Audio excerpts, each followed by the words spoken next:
Iniciamos então a resolução da questão 4 para a turma 22 e para a turma 21 é a questão 5 que está sendo resolvida.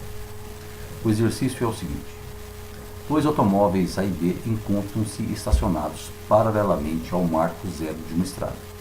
Em um dado instante, o automóvel A parte, movimentando-se com velocidade escalar constante de 80 km por hora.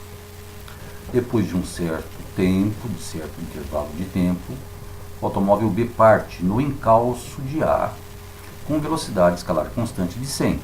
Ele vai alcançar 100 km por hora, tem uma velocidade maior, só que ele saiu atrasado nesse tempo ΔT aí.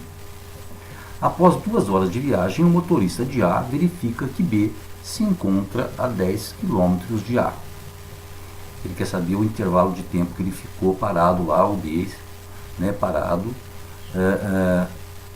até que ele se encontra nessa situação de 10 km atrás do A em 2 horas. Bom, a resolução desse exercício pode ser feita através das equações do movimento uniforme, sendo que o instante inicial para um é zero, por exemplo, o motorista A, e para o motorista B, esse instante inicial é exatamente o intervalo ΔT.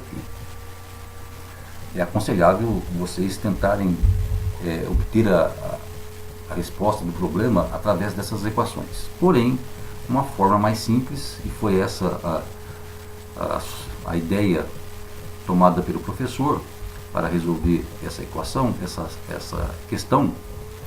Para a solução desse problema, procederemos a uma sequência de cálculos intermediários.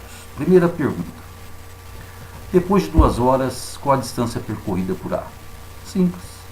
Uma velocidade de A é de 80 km por hora, após 2 horas você multiplica por 2, dá 160 km.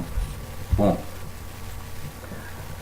após 2 horas, ele sabe que o B se encontrava a 10 km atrás, logo a posição do B é 150 km, então, muito bem.